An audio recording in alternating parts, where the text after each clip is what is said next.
स्वागत है एक नई वीडियो में। विषय लेकर आया हूँ रीतिकाल की उपलब्धियाँ। उपलब्धियाँ शब्द का अर्थ होता है कुछ हासिल किया हुआ, प्राप्ति या बेहतर प्रयास या वीरतापूर्वक किया गया कोई महान कार्य। किसी भी काल की उपलब्धि उस काल के साहित्य या उस काल के काव्य में किन किन विषयों या विषय वस्तु किस प्रकार की है या उस विषय वस्तु को किस कलात्मक तरीके से जो है अपने काव्य में, अपने साहित्य में पिरोया गया है, वो उस काल की उपलब्धि कहा जाएगा। अब उपलब्धियां समझने से पहले हम थोड़ा सा बात करें रीतिकाल के समय के बारे में। रीतिकाल का जो समय है वो है हिंदी साहित्य इतिहास के अनुसार, आचार्य रामचंद्र शुक्ल का जो ग्रंथ है उनके अनुसार जो है इसका जो समय है विक्रमी संवत 1700 से लेकर विक्रमी संवत 1900 तक। और इस काल में 3 काव्य धाराएं चली, रीति सिद्ध काव्य धारा, रीति बद्ध काव्य धारा और रीति मुक्त काव्य धारा। और तीनों में अति अलंकारिकता, अति श्रृंगारिकता, लक्षण ग्रंथों का निर्माण, आचार्यत्व का प्रदर्शन, नायक नायिका भेद। या रीति मुक्त कवियों में जाएं तो वहाँ देखते हैं सहानुभूति का काव्य, वेदना, पीड़ा का काव्य या व्यक्तिगत अनुभूति या सहानुभूति गई। उसके अलावा भक्ति का काव्य, नीति का काव्य, वीर रस का काव्य, ये देखने को मिलता है। और आइए आगे जो है बात करते हैं इसकी प्रमुख उपलब्धियां क्या क्या रही। अब सबसे पहले हम चलते हैं रीतिकाल की उपलब्धियों में रीति ग्रंथों का निर्माण। रीतिकालीन कवियों ने जो है बहुत सारे रीति ग्रंथों का निर्माण किया और इन्होंने ये अनुसरण संस्कृत के विभिन्न आचार्यों, चाहे वो आचार्य दंडी, मम्मट, राजशेखर, विश्वनाथ, जगन्नाथ प्रसाद मिश्र, ये जो है उस समय के जो प्रमुख आचार्य रहे, इनका अनुसरण किया। और इन्होंने जो है काव्य के विभिन्न अंगों का जो है वर्णन करने का प्रयास किया। देखिए, काव्य और आचार्यत्व ये 2 अलग अलग शब्द हैं। काव्य में जहाँ भावुकता की आवश्यकता होती है और आचार्यत्व में बुद्धि की या तर्क की आवश्यकता होती है, ये दोनों कार्य इन्होंने एक साथ करने का प्रयास किया। लेकिन ये संस्कृत के आचार्यों की तरह इन दोनों कार्यों को अलग नहीं कर पाए और जो है कई बार ये जो है इस आचार्यत्व की जो है जाल में फंसते हुए नजर ही आए हैं। वो प्रयास जरूर किया लेकिन ये जो है उनकी तरह सफल नहीं हुए। और इन्होंने वो रीति निरूपण किया या लक्षण ग्रंथों का निर्माण किया, ये प्रयास ही दिखाई पड़ता है। पूरी तरह ये आचार्य दिखाई नहीं पड़ते कि जैसे संस्कृत के विभिन्न विद्वान या विभिन्न आचार्य जो है दिखाई पड़ते हैं। तो इन्होंने अलंकार, छंद, रस इत्यादि का जो है उन संस्कृत के आचार्यों की तरह वर्णन करने का प्रयास इन कवियों ने किया है, लेकिन उसमें ये इतने सफल नहीं हुए। और इन कवियों ने जो है नपे तुले भाव में जो है अपने जो अनुभवों को चमत्कारिक रूप से प्रदर्शित करने के लिए या चमत्कार प्रदर्शन के लिए, अपने आश्रयदाता को खुश करने के लिए उन काव्यांगों का जो है को बताने का प्रयास किया है, जिससे काव्य और बोझिल ही हुआ है। लेकिन फिर भी इस काल में जो है रीति ग्रंथों की जो है प्रचुरता है, ये इस काल की एक उपलब्धि है कि इन्होंने उन संस्कृत के महान आचार्यों का अनुसरण किया और जो आगे वाले आने वाले साहित्य के लिए एक प्रेरणा बनते हैं कि विभिन्न काव्य के अंगों का वर्णन किस किस प्रकार से विभिन्न जो है भावों के साथ कैसे उनका जो है तालमेल किया जाए और आगे आने वाले कवियों के लिए, साहित्यकारों के लिए एक मार्गदर्शन का जो कार्य वो करते हुए जो है दिखाई पड़ते हैं। आइए बात करते हैं अगली विशेषता की। अगली विशेषता है इस काल की जो है वो है अति श्रृंगारिकता। अति श्रृंगारिकता में इस काल के कविता में मुख्यतः देखते हैं कि दरबारी जो वातावरण है वहां एक होड़ लगी हुई है कि कवि अपने आश्रयदाता को, राजा को या शहंशाह को खुश करने में लगे हुए हैं, क्योंकि उनका जो उद्देश्य है राजा से मोहर असरफियां निकलवाना या उनसे जो है धन दौलत जो है प्राप्त करने का उद्देश्य रहा। इसी कारण जो है इन कवियों ने श्रृंगार के दोनों पक्षों का, संयोग और वियोग दोनों पक्षों का वर्णन किया, लेकिन इन कवियों का संयोग पक्ष की बजाय वियोग पक्ष में मन अधिक रम पाया है और वियोग पक्ष का इन कवियों ने जो खुलकर वर्णन किया है। और इन कवियों के जो वियोग वर्णन में जब देखते हैं तो नायक नायिका के मिलन के समय या उनके वियोग की जो स्थितियों का वर्णन इन कवियों ने किया है। और इन कवियों में जो है वे बताते हैं कि अपने वियोग वर्णन में कि चंद्रमा जो है इनको कसाई प्रतीत होता है, अनार के दाने आग उगलते हुए प्रतीत होते हैं, और जो है लोक शास्त्र के अनुरूप जाकर जो है इन्होंने लोक शास्त्र के अनुरूप विरुद्ध जाकर जो है इन्होंने वो वर्णन करने का प्रयास किया और उन वियोग अवस्थाओं को जो है अपनी कविताओं में अपने जो है दिखाने का प्रयास किया। और इतना जो है श्रृंगारिक जो वातावरण उस काल का रहा, उसी के अनुरूप इन्होंने जो है अपनी कविताओं में, अपने साहित्य में जो है श्रृंगार रस का जो है अतीता दिखाई है, इनकी अधिकता से जो है उन्होंने वर्णन किया है।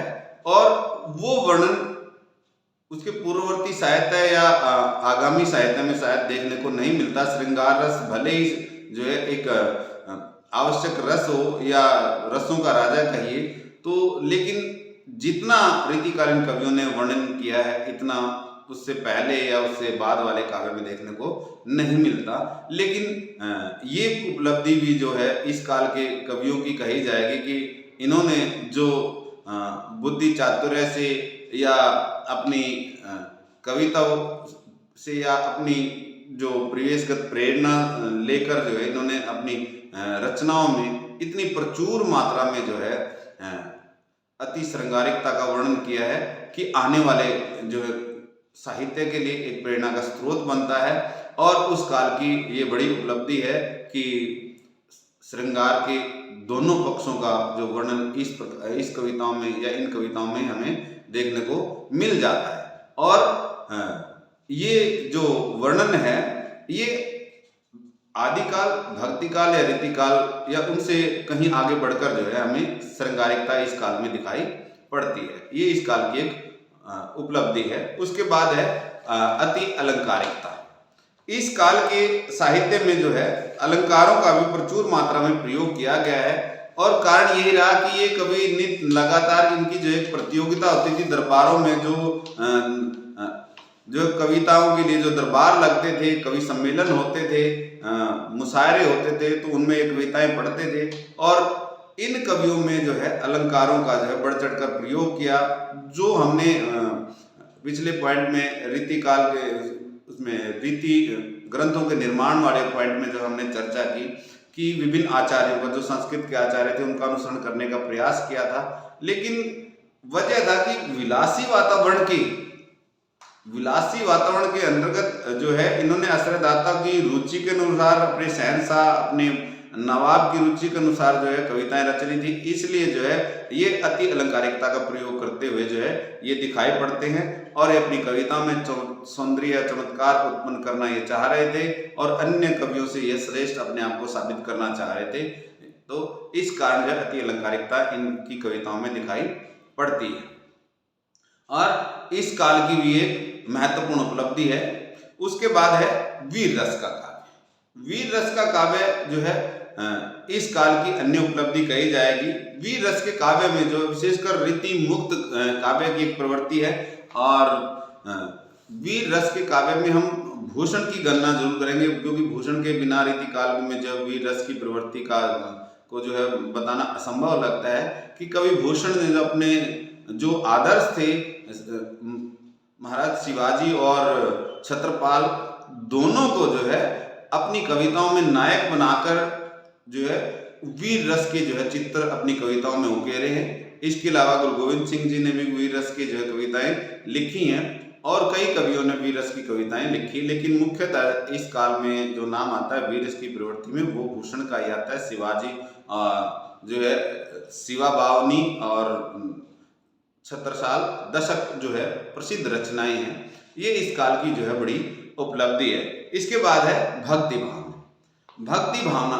भक्ति भावना को लेकर जो है इन कवियों पर बहुत सारे आरोप प्रत्यारोप लगते आए हैं और इन आरोपों को खारिज करते हैं हिंदी साहित्य के बड़े विद्वान डॉक्टर नगेंद्र जी। उन्होंने कहा है कि रीतिकाल का कोई भी कवि भक्ति भावना से हीन नहीं था, क्योंकि भक्ति इनके लिए जो है एक सहारा थी और उसी के सहारे ये जो है अपने आत्मिक हृदय को, अपने अंतर्मन को शांत कर पाते थे, क्योंकि दरबारी वातावरण ने जो है उनके जो अंतर्मन को जो है दूषित किया हुआ सा प्रतीत होता है। और इसी कारण जो है जब उनकी कविताओं में देखते हैं तो पाते हैं कि बहुत मात्रा में जो है इन्होंने भक्ति भाव के चित्र उकेरने का प्रयास किया है। भले ही वो किसी कवि ने थोड़ा प्रयास किया, किसी ने अधिक प्रयास किया है, लेकिन थोड़ी बहुत मात्रा में जो है अपनी कविताओं में भक्ति भावना का परिचय दिया है। और वो डॉक्टर नगेंद्र के उस कथन को कि कोई भी कवि भक्ति भावना से हीन नहीं है, उसको जो है सत्य करते हुए प्रतीत ये दिखाई पड़ते हैं। और इन्होंने राधा श्री कृष्ण, राम और सीता के चरित्रों के माध्यम से जो है उनकी लीलाओं के प्रसंगों के माध्यम से जो है अपनी भक्ति भावना को प्रस्तुत किया है। ये रीतिकाल की एक अन्य उपलब्धि है। आइए बात करते हैं अगली उपलब्धि क्या है। रीतिकाल में भले ही श्रृंगार का साहित्य, तिलंकारिकता का साहित्य और उसके साथ साथ जो है भक्ति का साहित्य लिखा गया हो, लेकिन इस काल के कुछ कवि ऐसे भी थे जिन्होंने नीति का साहित्य लिखा, जो कि इस काल पर आरोप लगता रहा है कि रीतिकाल में आम जनजीवन से प्रेम था, आम जनजीवन का से कोई वास्ता नहीं था। तो नीति का जो साहित्य है, समाज में जो विसंगतियां होती हैं, समाज को नई दिशा, नई शिक्षा देने की जो बात होती है वो नीति के साहित्य में ही होती है। और नीति के साहित्य में कि रहिए लटपट बरू काम में सोई, तो इस प्रकार जो वो कहते हैं कि आप अपने जीवन में जो मस्त रहिए और अपने जो है चाहे धूप में सोई, वाकी छाना बैठिए, जो पेड़ पात्र रहित हो, जो पत्तों रहित हो। जो पेड़ पत्तों रहित मतलब जो व्यक्ति गुणहीन है, गुण ही नहीं है जिस व्यक्ति में, उसके पास या उसका सानिध्य, उसकी मित्रता में कभी नहीं करनी चाहिए। इस प्रकार की ये नीतियां सिखाते हैं। और एक और पद आता है बिहारी का, नल अरु नल नीर की गति एक के करी जोई, जैता नीचे हुए चली तैता ऊंचा होई। नर पुरुष और पानी के नल की दशा एक जैसी होती है।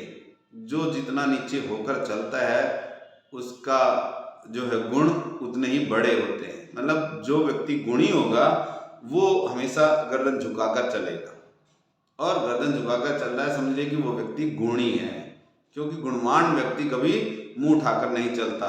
वो सभ्यता से, शालीनता से जो है इस संसार में अपना जीवन यापन कर रहा होता है। और लेकिन जो मूर्ख लोग हैं वो अनाप शनाप बकते रहते हैं, समाज को दूषित करते रहते हैं, प्रदूषित करते रहते हैं। इसी प्रकार जो है नाली के पानी के नल को जो है जितना नीचे दबाएंगे उसका बहाव उतना ही तीव्र, उतना ही ऊंचा होगा। इसलिए नीति की समाज को नई दिशा देने की बात इन कवियों ने समय दर समय करते रहे। समाज में विभिन्न विसंगतियां या विभिन्न ज्ञान के बारे में, विभिन्न सीख के बारे में जो है जो भी इनका ज्ञान था, इन्होंने वैज्ञानिकता से, तर्कशीलता से वो अपने नीति के दोहों में वो बातें प्रस्तुत की। आइए बात करते हैं रीतिकाल की अन्य प्रवृत्ति क्या है। कि इस काल में जो है काव्य रूप, किसी भी काल के काव्य का रूप कैसा है, वो जो है सबसे पहले तो है परिवेशगत परिस्थितियों पे ही जो है वो बात आती है कि परिवेशगत परिस्थितियां कैसी रही। दरबारी वातावरण जिसके बारे में बार बार चर्चा कर रहे हैं हर पॉइंट में, तो वो रहा।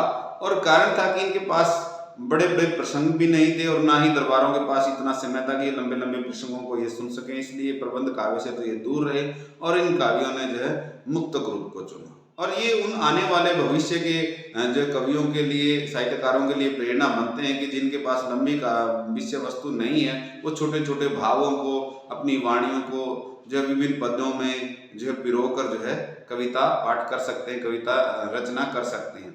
और ये हमें आधुनिक काल में जो मुक्तक रूप जो दिखाई दे पड़ता है वो रीतिकाल की ही देन लगता है कि उन कवियों ने मुक्तक रूप को इतना मजबूत किया कि साहित्यकारों के लिए, आगामी साहित्यकारों के लिए एक नए रास्ते खोल दिए।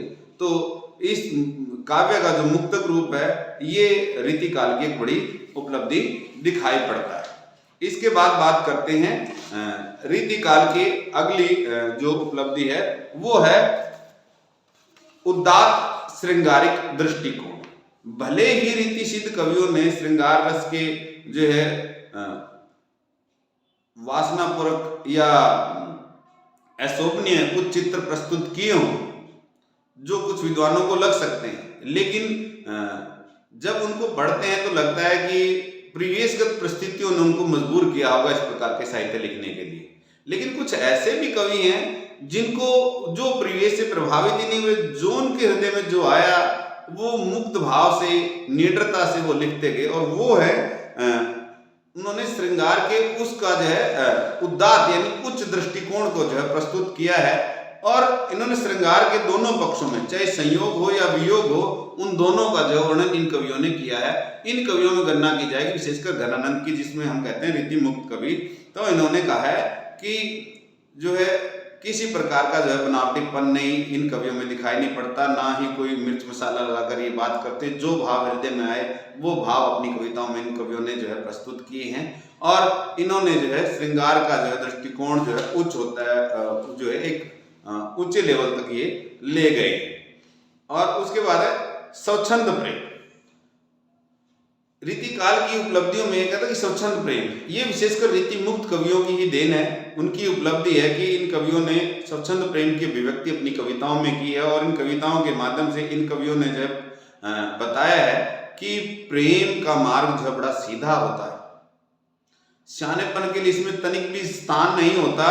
और इन कवियों ने जरा भी अपने आश्रयदाता की मर्जी के लिए, उसकी मनोरंजन के लिए साहित्य नहीं रचा है। इन्होंने कोई बनावटीपन नहीं, कोई मिर्च मसाला लगाकर बात नहीं की है। और इन कवियों के हृदय में जो भाव धड़कते थे, जो प्रेम था, वो प्रेम का स्पंदन इन्होंने अपनी कविताओं में जो प्रस्तुत करके दिखाया है विभिन्न शब्दों के माध्यम से। और वो जो है एक उच्च कोटि का प्रेम जो है दिखाई पड़ता है। बनावटीपन नहीं है, ना ही बनावटी जो है संयोग है, ना बनावटी वियोग है। जो जैसा अनुभव कर रहे थे, वो सुख में है या दुख में है, वो प्रेम जो है इन्होंने अपनी कविताओं में अभिव्यक्त किया है। ऐसे कवियों में हम घनानंद की गिनती हम कर सकते हैं। तो इसके बाद बात करते हैं इस काल की अगली उपलब्धि क्या है। कि इस काल की सबसे बड़ी उपलब्धि ये है कि इस काल की जो भाषा थी वो ब्रज भाषा थी।